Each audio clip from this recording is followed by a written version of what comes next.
The bet. Ben and Jack entered the forest nervously. It was the first time they'd been there. At school there were many stories about a ghostly girl who haunted the place, and as a dare with another boy both had promised to stay in there for at least 2 hours after dark. With the technology on hand, their phones, the boys could film footage which would prove they were there for the duration that was required to win the bet.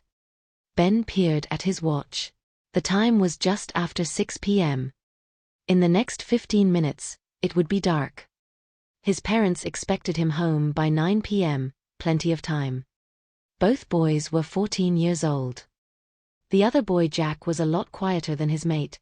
They'd known one another since the age of 5 when they started the same school. Also, Ben lived only 100 meters down the road. The trees all around them moved slightly with the breeze, which caused the leaves to rustle. Jack was especially apprehensive about doing this and made it known. Ben turned to him. "You don't honestly believe them stories, do you?" He laughed. Jack wasn't sure what he believed, but the stories he'd heard about this forest filled him with dread. "I don't know, mate. Maybe there's nothing to worry about, it's only a stupid forest." Ben replied, "Even if she exists, it's only a silly little girl. What could she do to us?" "Yes, mate. You're right as usual," Jack agreed. He was just being silly. Ben took the lead as both made their way up the narrow path, which would take them to a clearing in the middle of the forest. Supposedly, this was the spot where she'd been seen several times. A few minutes later and the clearing hadn't appeared. The two boys, especially Ben, became irritable, not understanding why it was taking so long. On the left of them a tree came into view which was scorched badly. "I'm getting bored with this now," he yelled. "She might hear us," said Jack fearfully. "Chill, Jack," was all he replied. Ben removed the phone from his trouser pocket, then turned on the torch app. Straight away a strong beam of light shone from it and down the path they were following. Begrudgingly, they carried on with the journey, hoping the clearing would appear to them soon. Apart from the torchlight, it was dark everywhere. The sound of broken twigs beneath their trainers helped little with the situation both faced.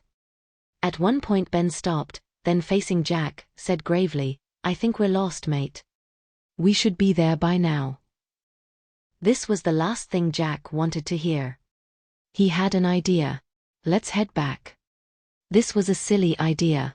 If we follow the path back, we should find the edge of the forest in no time. If we keep heading further in, we'll get more lost. Ben looked disappointed. "What about the bet?" "Screw the bet," he answered. A girl's voice was heard singing, unsure to where it was coming from. The boys crouched down, scared as can be. "What's that?" asked Ben. "It's her," cried Jack. His hands shook through fear. A few meters up the path, a thick twig snapped loudly, like someone had stood on it. Both boys looked in that direction, not looking forward to what they might see. "Shine the light up there, see what it is," said Jack. Ben was terrified, he'd never seen a ghost before. He moved the light slowly up the path, when suddenly 2 small black shoes came into view. The boys stayed silent as they stared at them. Then one shoe lifted 2 inches off the ground. Ben and Jack got up and ran as fast as they could away from the ghastly sight. Thankfully, Ben still held his phone and shone the light in front of them while they headed back up the path. After what seemed like ages, both stopped, out of breath. Once they'd recovered from the fright, Jack said, "We seriously need to get out of here. I'm not sure if someone is playing a prank on us, or if it was really her, the ghostly girl I mean. If we carry on along this path, it should take us back to the entrance to where we entered earlier." Ben looked petrified. "Let's go, mate. I'm not staying in here a second longer than I have to." They walked up the path, keeping their eyes peeled for anything out of the ordinary. Ben checked his phone to see how much battery charge he had left. It was 17%. He kept that information to himself, as he didn't want to freak Jack out, just in case the phone died, and with it, their only source of light. 2 more minutes had gone by and in front appeared a tree which was badly scorched, which they remembered seeing earlier as they made their way in. At last things were looking up, not too far now. If both stayed on the path, then there shouldn't be a problem with getting out of here. A chill swept through the area, causing the leaves to shake violently. The boys looked about them, not knowing what to expect next. From somewhere laughter was heard as it echoed all around. "What should we do?" screamed Ben, putting his hands to his ears to drown the awful noise out. The other boy was unsure. He realized one thing though, whoever this girl was, she was following them. That thought alone sent a shiver down his spine. "We need to carry on. Can't be too far from the opening." Ben needed to say something which was on his mind. "She might not let us leave, just saying, mate." Suddenly the leaves stopped shaking and the chill subsided. From high above, the light from the moon shone through a small gap at the top of the trees and into the area. And with the faint illumination stood a girl a short distance away. She wore a white nightgown. Her face was a deathly pale. Her expression was of sadness. She then said, "You shouldn't be here."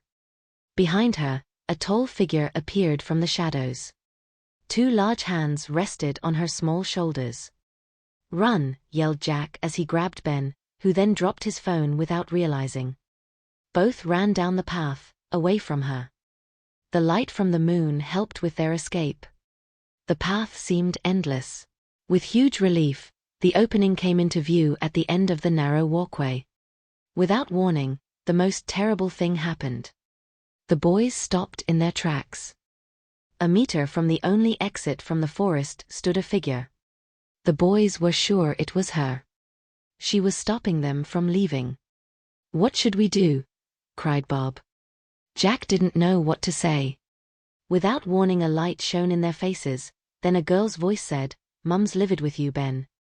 Do you know what time it is?" Ben felt relieved. It was his twin sister. "How did you know where I was?" he asked. She approached them. The torch still held in her hand, then said, "I heard you earlier in your bedroom bragging about what you were up to tonight. Do you know what time it is? It's 10:15, you were supposed to be home over an hour ago. Mum's parked nearby, and she's not thrilled." The three of them left the forest. Jack and Ben clearly happy to get out of there. What they saw that night would never be forgotten. The girl watched them leave and sadness was felt. For a long time now, she'd been on her own, apart from the tall shadow that lived in the place with her. She knew little about the other being, but sometimes it would appear to her, then vanish from sight. It meant her no harm, as it was a friend. The girl missed playing with her own age, that's why seeing the two boys tonight meant so much. If only things were different. That night she'd said to them, without them realizing, "You shouldn't be here. But I'm so happy you are. Would you like to be friends with me?" Before she could finish the sentence, the boys had run off, petrified as can be, because of her. In a care home many miles away, an old man with not much time left, thought back to one of his biggest regrets. A tear left his eye and he muttered, "In my old age I can see now what I did was wrong. And even though my death is imminent, if a light comes for me, I will send it to you, because you deserve it more than I do.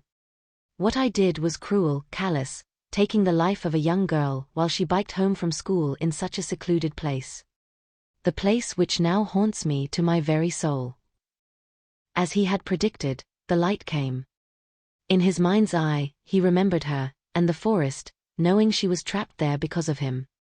He closed his eyes, ignoring the strong urge to enter. When finally the old man had opened his eyes, he realized his last wish had been granted. The trees swayed in the soft breeze. She thought back to the boys she'd seen. It seemed such a long time ago now. She put her hands together and closed her eyes like she was praying. "I want to see them again. I miss having friends so much. Could you grant me this wish please?" she whispered. The girl opened her eyes and something seemed different. Then from somewhere deep in the forest singing was heard, followed by the most intense light she'd ever witnessed. A week before Jack's 15th birthday, his parents had the most amazing news. He was going to have a little sister. The end.